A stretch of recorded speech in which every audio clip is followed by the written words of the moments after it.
Tu café Jiménez todavía. Ya. Para nosotros había grandes profetas y pastores como don Fernando Aristía, que comenzó con el Comité Pro Paz y que tuvo el valor de 3 días después del golpe militar escribir una carta a Pinochet diciendo, mire, el Mercurio habló de que había casi ningún muerto a partir del golpe, pero nosotros hemos visto varios cadáveres en el Mapocho, más de 20. Entonces, señor general, averigua qué pasa. Entonces, todo depende muchas veces del pastor donde vive, porque él vivía ahí al lado del Mapocho, en Pudahuel. Claro, si tú vives en Las Condes no vas a ver todo lo que él vio.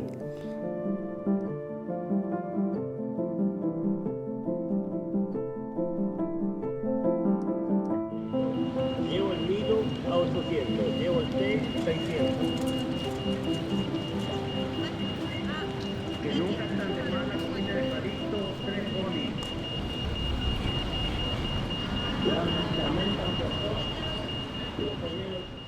En los primeros días del mes de noviembre del 73 llegaron a mi casa 2 emisarios del obispo, proponiéndome que asumiera la defensa de personas detenidas cuyos familiares se agolpaban en las iglesias pidiendo protección en busca de amparo. La situación era urgente y grave. Fueron y hablaron y yo dije que sí, que ayudaba. Entonces yo atendía en mi oficina y Eugenio Cruz atendía en su oficina. Estamos hablando a partir de noviembre del 73, cosa que hicimos hasta pasado el año 76, porque después don Raúl Silva Enrique tuvo la gran lucidez. Yo creo que si él no hubiese sido abogado, nada de esto habría pasado, pero él tuvo la lucidez de hacer un decreto eclesiástico y creó entonces la Vicaría de la Solidaridad como parte de la acción de la Iglesia.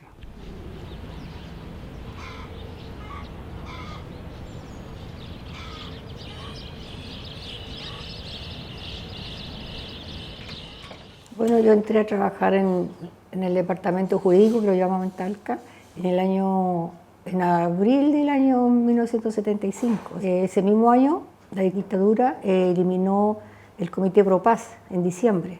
Y ahí don Carlos, nuestro obispo, don Carlos González, obispo de Talca, trajo la Vicaría a Talca. Como todo el mundo sabe, hubo muchos detenidos, desaparecidos, gente asesinada. Entonces nuestro obispo creó la necesidad que la iglesia tenía que hacer algo por esta gente. La señora Rosalina Yáñez, que empezó a trabajar en la vicaría, era la coordinadora. Después yo conocí a don Eugenio Cruz, que es abogado, y la señora Silvia Espinosa, que eran los abogados oficiales, digamos, porque de repente uno que otro ayudaba en algo. Estaba un sacerdote, Manuel Abogado, Chito Espinosa, que cooperaba, Agustín Vial, y mucha gente de iglesia que estaba cooperando, pero quien realizaba los trabajos de secretaría era yo y el abogado de la defensa. Después, como en el año 80, llegó otro joven que era como el procurador, él iba con los recursos de amparo, iba a los tribunales y cooperaba en eso. Pero yo cuando llegué a ese departamento no entendía nada lo que pasaba. Primero, nunca estuve metida en política, entonces no dimensioné lo que significó el 11 de septiembre. Entonces llegar ahí fue un despertar a una realidad que mucha gente no conocía y todavía alguna gente es incrédula.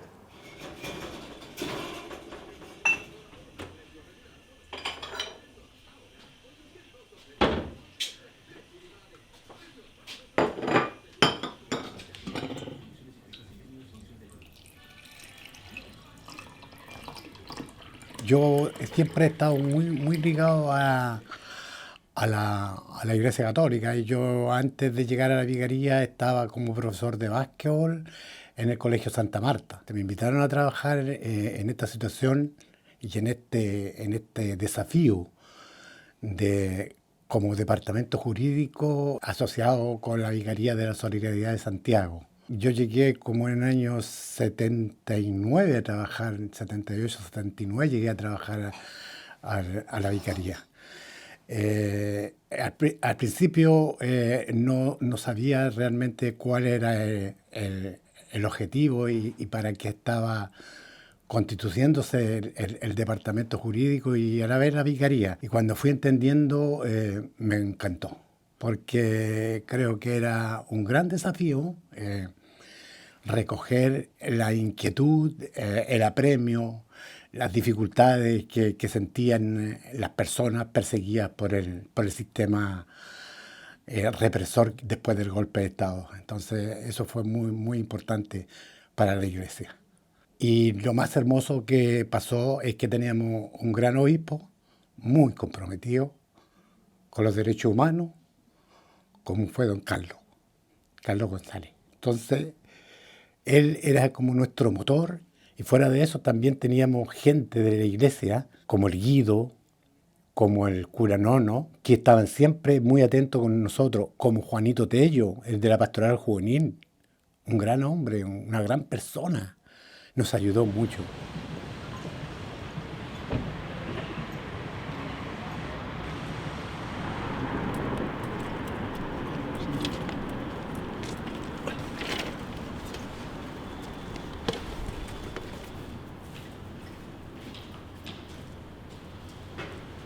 Las actividades de la iglesia, yo estaba ahí colaborando en la confirmación de jóvenes, estaba en el grupo de liturgia, teníamos un pequeño grupo de abstemios, la atención a las personas del sector en cuanto a tanto sus necesidades espirituales o bendición o visita de enfermos, y en este pueblo que nosotros atendíamos habían también personas, familias que sufrían directamente la persecución. Ahí donde uno se encuentra con personas que, bueno, sabían, ¿no es cierto?, de que la iglesia tenía algún departamento, algún grupo, un equipo para poder orientarles. Entonces, muchas veces yo les acompañaba a que se fueran a la oficina de este departamento jurídico, brazo, digamos, de esta Vicaría de la Solidaridad, para que allí les orientaran y les podrían ayudar. Entonces ahí empezó a llegar gente, detenidos, ¿por qué? Yo pensando que habían hecho algo malo. No, a mí me tocó en el tiempo que llegaban a buscar gente por una asociación ilícita, profesor de la Universidad de Talca, de la Católica, y llegaba mucha gente a pedir ayuda allá. Yo, en la medida que iba conociendo, iba aprendiendo y atendiendo, pero a mí nadie me dijo que la secretaria también tenía que asumir roles distintos, escuchar, atender, acoger a la gente, contenerla. Yo lo aprendí ahí.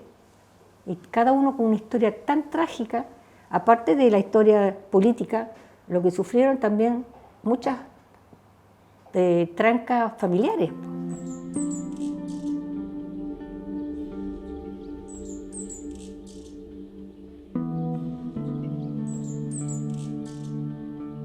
Nosotros vinimos el 74 aquí a Talca y mi papá cayó el año 81. Tuvo 5 días desaparecido y después lo fueron a dejar a la cárcel de Los Ángeles. Fue terrible porque no estamos tan lejos. Cuando cayó mi papá ahí tuvimos mucha ayuda de la vicaría. Inclusive ellos nos hacían los contactos para que nosotros yo fuera a Los Ángeles a ver al obispo, para que él me acompañara a la cárcel, todo eso. Y eso no cualquier persona lo podía hacer. Yo terminé de estudiar, me casé muy joven, tuve mi hijo, me puse a trabajar, hacían allanamiento, yo tenía a mi mamá enferma. Fueron esa noche a buscar a mi hermano, entonces como nosotros nos lo entregamos y yo me puse a discutir con ellos. Inclusive a uno de mis hermanos lo apuntaron con la metralleta. A mi papá le hicieron firmar un papel en blanco. Entonces como nosotros no encontrábamos, no entregábamos a mi hermano, porque eso es lo que yo quería la CNI, me llevaron a mí. pero que yo iba a volver al tiro. Y llegué, me demoré 3 años, 6 meses en volver a mi casa. Fui presa política del 9 de diciembre, mi cumpleaños, del año 85 hasta el 89. Talca y Curicó estuve detenida.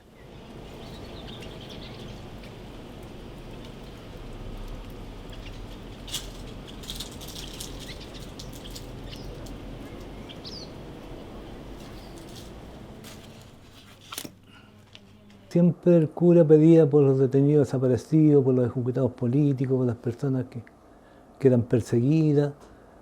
Y eso fue alimentando dentro de mí un poco una rebeldía contra lo que estaba pasando y que, aparte de pedir por ello, yo sentía que era poco lo que se podía hacer.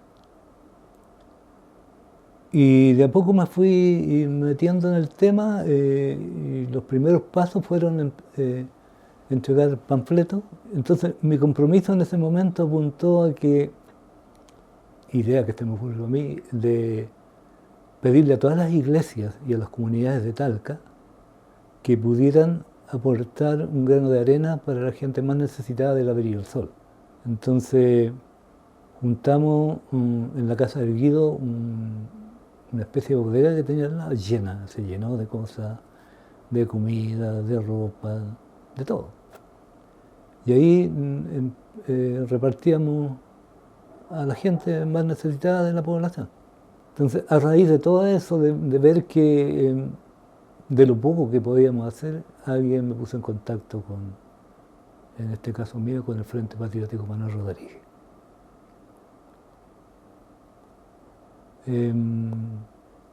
Dijimos, bueno, vamos, echémosle. Pero duró poco, sobre todo en Talca, porque un par de años ya empezó a caer gente detenida. Y cuando cayó gente detenida, se puso también en peligro mi estatus. Y después viene esto de cuando ya caigo preso. Por iniciativa familiar nos impulsaron a participar en la parroquia en nuestra orientación cristiana, católica, y nos fuimos dando impulso para trabajar en grupos juveniles. Después, a medida que íbamos creciendo, dentro de grupos juveniles fuimos tomando conciencia de una situación bastante caótica, bastante compleja en Chile. Estoy hablando del año 78, 80 para adelante, en donde después de cuarto medio uno va descubriendo que no podíamos tener futuro, y muchos jóvenes. Y alrededor de la iglesia fuimos tomando conciencia de ciertas líneas pastorales y también políticas, en donde fuimos tomando decisiones políticas. Y fue así como comenzó un trabajo clandestino contra la dictadura. Nosotros como cristianos defendíamos la vía democrática con una línea teológica que se llamaba la teología de la liberación, hasta cuando no se dieran las condiciones. Bueno, nos fueron viendo qué movimiento que está ocurriendo clandestino, qué sé yo, los contactos que teníamos por aquí y allá. Y el año 80 nos tomaron detenidos, nos allanaron, nos sacaron todo, y ahí nos supimos dónde estábamos. Estuvimos desaparecidos más o menos 9 a 10 días, entonces los familiares andaban buscándonos por todas partes, junto con el obispo, la iglesia, el párroco de Alantué, el párroco de Molina, que sí, todo el mundo se estaba moviendo. ¿Dónde estaban estos jóvenes? Estamos hablando del año 80, mayo del 80. Bueno, dentro de ese momento de los 10 días en la CNI fuimos torturados.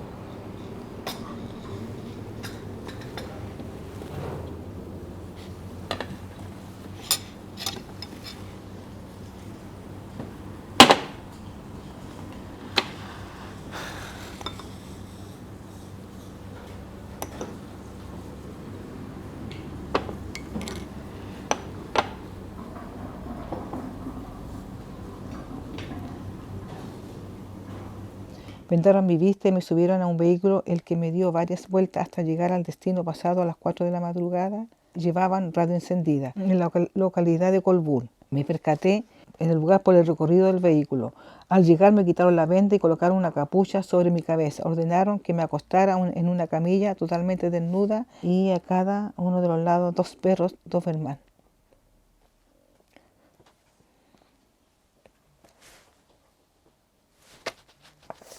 Caí detenido cuando venía del trabajo, en la noche, como a las 10 de la noche.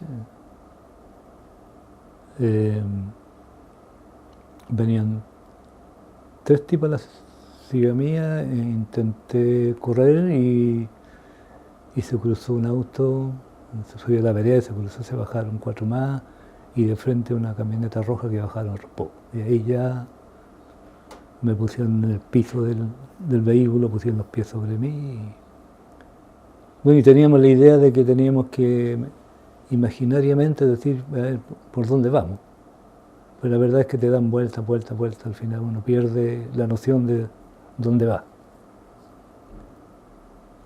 Hasta que llegué donde fui torturado, me amenazaban con fotos de mis hijos. Un tiempo que fue tan dura la tortura que caí al piso, desmayado. Intentaron de meterme alguna pastilla a la fuerza a la boca que yo me negué a recibir y de ahí al hospital. Y en el hospital el médico que había de turno te dijo, no, si está bien le pueden seguir dando. Y me devolvieron de nuevo a la tortura. De ahí a la Fiscalía Militar. Y fue impresionante la cantidad de gente que había afuera. Cuando nos llegaron a la Fiscalía, que estaba ahí en la 1 Oriente, entre 2 y 3 Norte. Y ahí pasé a la cárcel. Y fue una sensación súper extraña, porque era como salir en libertad. Claro, después de estar en ese cuartullo 30 días, llegar a la cárcel, mucho más amplio, era sentirse libre. Hubieron cosas horribles, como fosas que se abrieron con cuerpos, con personas amarradas de sus manos, de sus brazos, qué sé yo. Nosotros, antes de que nos constituyéramos como vicaría, don Carlos había acompañado al ex intendente en su fusilamiento. Entonces, fueron momentos muy, muy complicados. Yo ya con el tiempo logré entender qué significaba el trabajo, qué significa. Ahí no habían colores políticos, no habían ni comunistas, ni socialistas, ni nada. Era luchar por la dignidad de la persona. Y casi muy pocas veces se lograron resolver en favor de las personas los recursos de amparo, porque había un sistema judicial que tenía que responder al gobierno central, a los militares. Entonces era muy difícil. Hubieron muchas personas del Poder Judicial, principalmente, que nos ayudaban. Yo me acuerdo del ministro de la Corte, don Rolando Hurtado, un gran ministro. Él era una persona muy, muy comprometida con nosotros. Pero no podía dar pasos más allá porque era un régimen militar. Y él sabía hasta dónde podía llegar. Pero cuando él podía extender su mano y ayudar, lo hacía. Me acuerdo que uno presentaba recurso de amparo y ellos llamaban, la corte llamaba a investigación, a carabineros y decían no ha sido detenido por gente de policía nuestra. No saben, pero si fueron detenidos, sacados, y no nombraban que era la DINA, que era la CNI. Todos asustados en ese tiempo porque además nos decían que nosotros nos tenían fichados y que no iban que en cualquier momento nos podían detener también. De hecho, la gente cuando nos reuníamos, gente del obispado decía, no, yo dejé mis pantalones listos, todo, porque un tiempo tomaron gente de la católica, profesores, universitarios, qué sé yo, y también desaparecieron, 2 días después aparecían. Me acuerdo que yo llegaba a presentar escritos sobre libertades de algunos detenidos, de algunas personas, y nunca se me va a olvidar lo que pasaba ahí cuando yo llegaba a la secretaría de la Fiscalía. De repente el fiscal, que no recuerdo muy bien su nombre, me llamaba a su oficina. Yo ingresaba y el tipo sacaba un arma y empezaba a apuntar a imágenes que tenía colgadas en su pared. Nunca logré entender por qué hacía eso. Yo sentí sentía miedo porque no sé con qué podía salir, po. De hacerme desaparecer o de pescarme detenido, llevarme al regimiento, ya no sé, cualquier cosa podría haber sido. Y la sorpresa fue de que alguien se atreviera a asumir nuestra defensa. Era un tiempo complicado, entonces cualquiera no lo iba a hacer. Que alguien por lo menos presentara un escrito frente a los tribunales, un escrito con base, porque nosotros lo que hacíamos era apelar, sí apelamos, pero nada más, pues, no nos pedían hacer un escrito. Y ahí comenzó el proceso de defensa y con don Carlos en la fiscalía, porque nos iban a declarar. Todo lo que declaramos en la CNI fue bajo tortura. Entonces había que desmentir, había que ver. Y ahí jugó un papel muy importante en la Vicaría de la Solidaridad, la oficina de Talca, a través de la señora Silvia Espinosa y otros abogados más colaboradores, pero ella estuvo permanentemente con nosotros, con Carlos, para hacer la defensa. La Vicaría se portó muy bien también en los trabajos que hacíamos nosotros en la cárcel, pues nos pusimos a trabajar, a hacer artesanía, una serie de cosas, en buscar ventas. Así que vivíamos de eso. Hacíamos artesanía, buscábamos ventas, qué sé yo. Si no hubiese estado don Carlos en la Vicaría y sacerdote comprometido, nosotros habríamos desaparecido. Habríamos desaparecido claramente. El objetivo era ese, la dignidad de la persona y que no fueran a sacarlos de la cárcel para hacerlos desaparecer. Entonces, ante eso, nosotros ya teníamos un registro y teníamos ahí una presencia para que eso no ocurriera. La señora Silvia también iba a la cárcel, también conversaba con ellos. Ella fue uno de los pilares fundamentales, que no solamente era abogada, o sea, hacía el servicio de abogada, sino más bien hacía el servicio como la que nos apapachaba emocionalmente y nos da esperanza que esto va a salir. No se preocupen, vamos adelante. La señora Silvia fue una de mis 7 abogados que tuve. Muy solidaria a las personas las que me atendieron. Y agradecerles también porque ayudaron a la familia, a toda la familia, que había muchos presos políticos y nunca nos dejaron solos. Había momentos en que uno tiraba a Jesús por la borda. Esto no sirve para nada. El camino de Jesús uno tenía crisis fuertes, contradicciones, rabia, angustia. Habían toda una cosa que se formaba por dentro que costaba sacar en limpio algo positivo. No obstante, lo que nos ayudó es constante comunicación en grupo, compartir libros, compartir noticias, compartir con los familiares que llegaban, escuchar a un cura que nos venía a ver, el obispo que venía a hacer una misa. Eso ayudó mucho. Carlos González visitaba todos los sábados. A las 12 en punto estaba ahí en el COF. Era muy alegre, a mí me encantaba cuando iba, porque era chacotero, así, conversábamos, nos reíamos harto. Él me entregaba una esperanza. Vamos a salir, me decía siempre. Ten fe, me dijo que vamos a salir. Tanto ese departamento jurídico como la vicaría tendió la mano a miles y miles de personas. El otro día alguien dijo como a nivel nacional como 250.000 personas. Ponía un escudo en el fondo para que la dictadura o sus organismos no podían seguir atacando o produciendo más daño, más dolor. Entonces, a través de todo su trabajo jurídico, pero después se fue especificando también un trabajo social de apoyo a los cesantes, miles de niños que fueron a los comedores infantiles, ollas comunes, después a los presos políticos.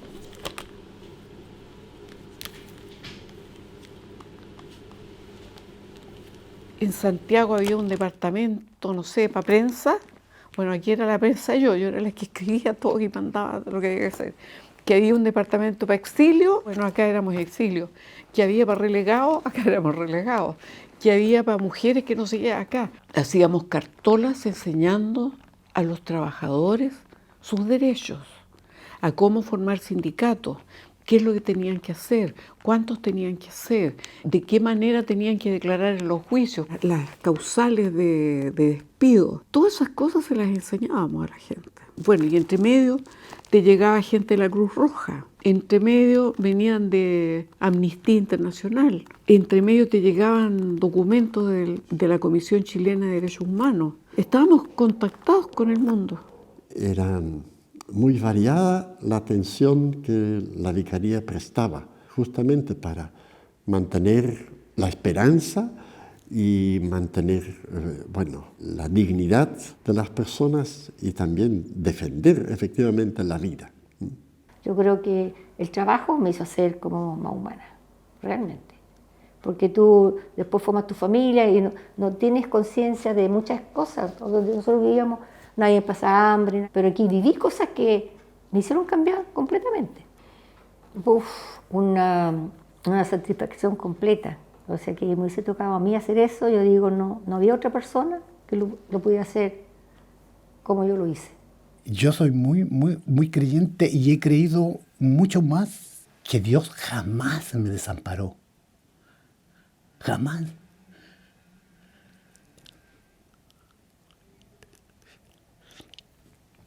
¿Y por qué lo digo? Porque en cualquier momento, viniendo a casa o viniendo de algún entrenamiento de mi equipo en la noche, podría haber sido desaparecido. Siempre caminé solo y llegué a mi casa, hice mis cosas, trabajé y convencido a este tiempo en que soy abuelo, que sí Dios me acompañó, que sí Dios estuvo conmigo muchas veces. Y lo pude palpar, pude ver cómo Él se reveló en ese hermoso trabajo y en mi vida, hasta ahora, siempre. Ya he vivido muchos años, quizás no sabe solo Dios cuánto tiempo es el que queda, pero quiero que se conozca el trabajo realizado con tanta pasión, tanta entrega y sí, sufrimiento, el dolor ajeno. Pero la parábola del buen samaritano nos hacía intervenir en todo sin pensar ni preguntar de quién se trataba. Bastaba que fuera una persona.